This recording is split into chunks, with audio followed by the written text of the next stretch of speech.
Birleşmiş Milletler'e bağlı Yemen'deki örgütler, ülkenin güneyinde 5 yaş altındaki çocuklar arasında akut yetersiz beslenme vakalarının arttığını, acilen tedavi edilmemeleri durumunda 98 bin çocuğun ölüm riskiyle karşı karşıya kalacağını açıkladı.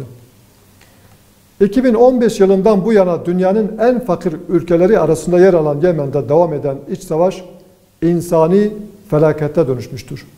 Pandemi ile mücadele sürecinde ilan edilen ateşkese rağmen ülkede çatışmalar durmadı. Halen siviller ölmeye devam etmektedir. Aynı zamanda devam eden çatışmalar insani yardımların ulaştırılmasına da engel olmaktadır. Ülkede var olan istikrarsızlığın yanı sıra gerekli uluslararası fon sağlanamadığı için birçok yardım programı kapandı. Var olanlar ise kapanma tehlikesiyle karşı karşıyadır. Yemen'de vekalet savaşı yürüten ülkeler bir neslin yok edilmesine doğru giden bu durumun sorumlusu olduklarını ve bu vebalin altında kalacaklarını unutmamalıdırlar. Ülkede istikrarsızlığın sona ermesi için taraflara müzakere baskısı yapılmalı, öncelikli olan insani yardımın tüm sivillere ulaşması sağlanmalıdır. Hindistan, Cammu Keşmir'de ikamet etmeyen vatandaşlarına toprak satışının önünü açtı. Hindistan Anayasası'nın yarım asırdan uzun süredir Cammu Keşmir'e ayrıcalık tanıyan 370. maddesini 5 Ağustos 2019'da iptal ederek bölgenin özel statüsünü ortadan kaldırarak eyaleti ikiye bölmüştü.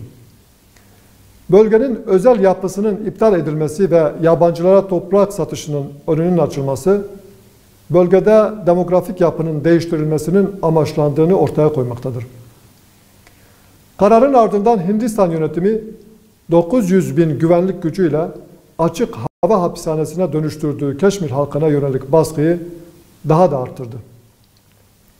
Birleşmiş Milletler Güvenlik Konseyi'nin 1948'den itibaren aldığı kararlarda Keşmir'in askerden arındırılması ve geleceğinin halk oyuyla belirlenmesi gerektiğini belirtmesine rağmen Hindistan yönetiminin bu gayri hukuku adımına karşı caydırıcı bir yaptırım söz konusu olmamıştır.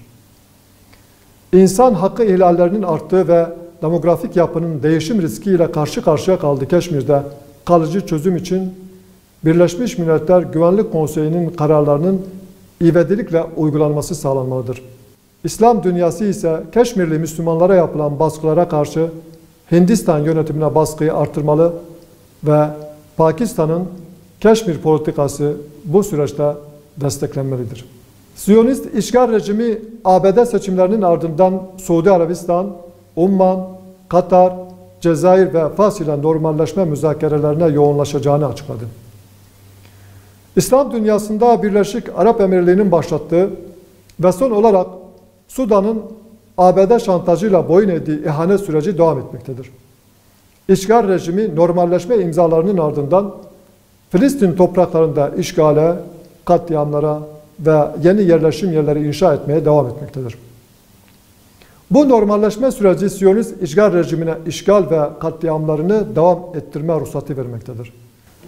Müslüman kamuoyunun Siyonist işgal rejimini legalleştirmeye yönelik ihanet sürecine karşı harekete geçmesi gerekir. Zira devam eden normalleşme görüşmeleri İslam dünyasındaki tepkisizliğin neticesidir.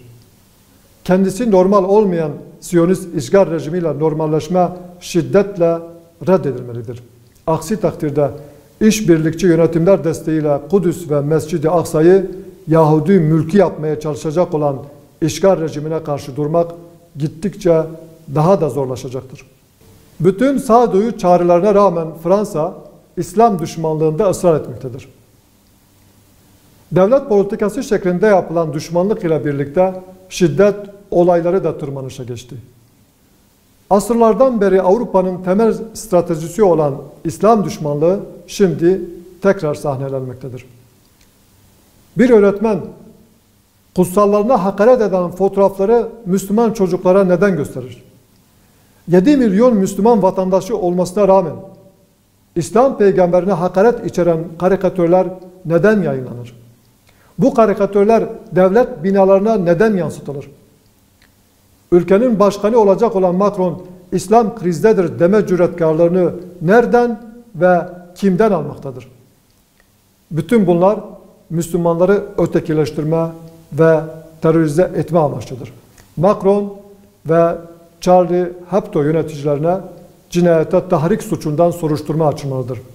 Zira şiddet olaylarının artacağını bildikleri halde, hatta bunu istedikleri için provokatif eylemleri bilinçli bir plan dahilinde yapmaktadırlar. Müslümanlar siyasi birliktelik açısından en zayıf dönemde olmalarına rağmen mukaddesatlarına sahip çıkmıştır. Bu saldırıları kınayan, tepki gösteren, açıklama yapan, Fransız mallarını boykot eden herkesi takdir ediyoruz.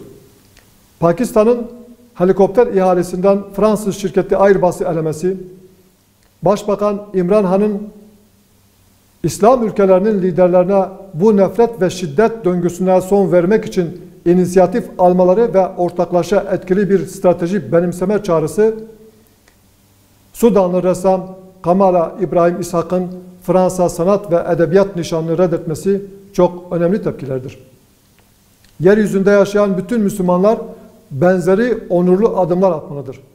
Tepkiler Pakistan'ın çağrısı doğrultusunda kurumsallaşmalı ve ümmetin ortak eylemine dönüşmelidir.